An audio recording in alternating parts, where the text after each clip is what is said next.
Assalamualaikum, selamat pagi. Nah, saya ada di ruangan khusus anggota. Saya ada di lantai 14. Jadi di tempat ini saya menerima tamu dan juga mempersiapkan untuk kita di komisi atau di AKD. Inilah cara anggota DPR bekerja kalau ada di gedung DPR RI. Ini ruangan para staf yang dipersiapkan untuk membantu dan menunjang kegiatan saya sebagai anggota DPR. Jadi saya membagi, ada yang khusus di bagian administrasi keuangan, Mbak Elin. Lalu juga ada yang khusus nanti di bidang DPR Komisi 8, ada yang khusus di MPR, saya ada di kajian di badan kajian, dan ada juga yang khusus untuk staf di bidang AKD, yaitu MKD, Mahkamah Kehormatan DPR. Jadi ini semua dikelola dan mereka akan selalu turun di megang masing-masing. Jadi nanti yang kalau Mbak Elin itu paling sering turun urusannya pasti keuangan, seperti itu. Nah, kalau yang di komisi, sebelum saya ke komisi mereka udah nyampe di komisi. Begitu kalau ada rapat di MPR dan rapat di MKD. Nah, kita siap-siap untuk menuju ke komisi karena hari ini ada rapat dengan Kemensos, Bu Risma. Dan ini lorong. Nah, ini teman-teman yang mensupport kita. Ada berapa orang ya, Mbak? Bu? 5. Ada 5. Itu seruangan ini? Iya, satu ruangan. Wah, ada 5 orang yang terus mensupport kita sehingga ruangan tetap bersih, makanan tersedia. Oke, dan kita akan turun naik lift khusus DPR. Nah, ini kita ada di lift menuju ke komisi. Biasanya di sini berjubel, nah sekarang agak lebih aktif. Kita ada di tempat ini. Coba. Ayo sini aja. Ini ruangan.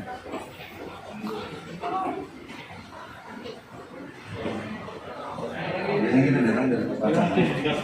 Kita akan memasuki lorong yang ada di menuju komisi 8. Di sebelah kanan kita ada komisi 9.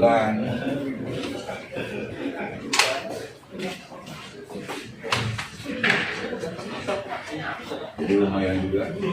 Aku lagi Pemdal.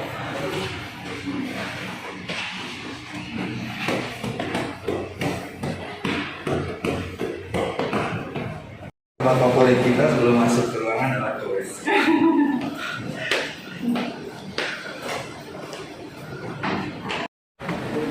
Oke, dari WC kita masuk ke komisi.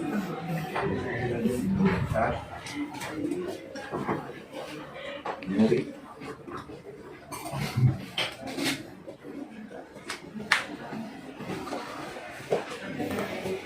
Nah, inilah tempat para staf komisi 8. Pak, kita ke Sumbar, Pak?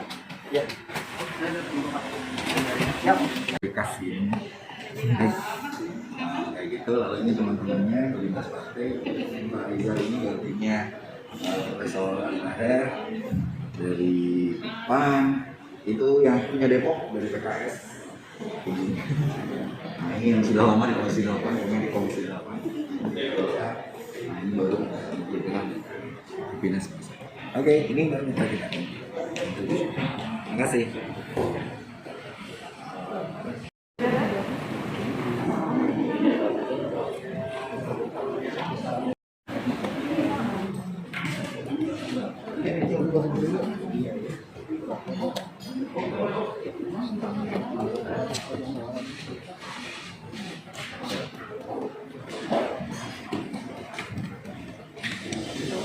Jadi ada sebuah nasihat kuno Bu Risma yang mengatakan bahwa kebenaran yang tidak terverifikasi itu akan menjadikan orang yang menyampaikannya itu bisa menjadi pahlawan besar, tapi sebaliknya bisa menjadi penjahat besar. Nah, itu semua yang saya melihat dari pertarungan kita hari ini ketika Ibu datang ke KPK dengan 21 data fiktif dan kita harus verifikasi apa yang disebut dengan data itu, Ibu telah melakukan aksi heroisme yang individualistik. Ini perlu dicatat. Nah, oleh sebab itu, perlu penjelasan yang lebih komprehensif terutama ke publik, Ibu Risma. Apa yang disebut dengan fiktif? Apakah dia pihak yang tidak berhak Mohon maaf, tetapi Pak, tercantum? saya nggak pernah ngomong fiktif. Ya, tapi Saya tidak pernah nyampaikan fiktif. Oke, tetapi ini Bu, kalau Ibu baca di online, bahasa itu Maaf, disandarkan ke saya Ibu. tidak pernah nyampaikan itu. Saya hanya menyampaikan, menidurkan, tidak pernah ngomong. Justru data itu ada, bukan fiktif. Oke, ini yang harus dijelaskan ke publik secara ini Bu, secara apa? Secara jelas. Sekali lagi, apakah itu pihak yang tidak berhak tapi tercantum? Apakah ada duplikasi data penerima? Itu harus dijelaskan. Yang kedua, publik lalu menilai apakah ini cara Mensos baru ini untuk cuci tangan dan bersih-bersih Kemensos. Ini tentu yang saya dorong berkali-kali, praksi Kebangkitan Bangsa soal reformasi birokrasi, soal validasi data, dan soal komunikasi. Ini harus clear dulu.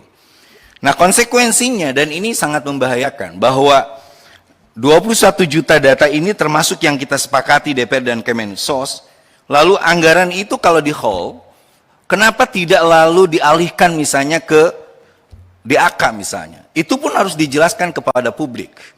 Tidak lalu seolah-olah ini ada 21 data, lalu diberikan ke KPK. Kenapa tidak lalu kita komunikasi dengan DPR RI, mitra strategis Ibu? Karena kami bertanggung jawab juga untuk tahu persis pertanyaan dari konstituen, pertanyaan dari media. Nah, lalu setelah itu 21 juta data ini, itu kan akan menjadi persoalan. Bagaimana dengan nasib di anggaran selanjutnya? Pertanyaan ini harus betul-betul kita jelaskan. Sehingga bahasanya harus mulai jelas, Bu Risma. Tadi sudah jelas bahwa ini tidak dihapus, tapi ditidurkan. Itu yang harus dipegang. Bahwa ini dilaporkan ke KPK, bukan diminta KPK. Saya mencatat 3 kali Ibu ada kalimat diminta KPK. Nah, bahasa-bahasa itu sebagai pejabat negara, kita harus betul-betul hati-hati. Karena itu akan menjadi santapan publik, menjadi perdebatan. Padahal saya yakin Komisi 8 dengan Ibu dan teman-teman Kemensos punya tujuan yang sama soal validasi data, soal bagaimana kemiskinan ini tidak dijadikan komoditas. Sekali lagi, berkali-kali kita mengomorkan kemiskinan, tapi kemiskinan dan orang miskin dijadikan komoditas dan bancakan oleh begitu banyak orang sehingga korupsi begitu besar. Nah, itu pertanyaan yang menurut saya harus dijawab betul-betul dengan salah satunya memperbaiki komunikasi, baik komunikasi dengan DPR ataupun komunikasi ke publik itu sendiri. Apa yang dikatakan Pak Husni harus menjadi catatan juga bahwa seorang menteri tidak hanya bergerak secara heroisme individualistik dan agak emosional, tetapi lebih kepada bagaimana kebijakan itu betul-betul dibangun secara sistematik, rasional, dan juga evaluatif yang jelas, sehingga rakyat tahu bahwa Ibu bekerja betul-betul untuk mengentaskan kemiskinan dan tidak ada pemiskinan secara struktural dan sistematis. Terima kasih.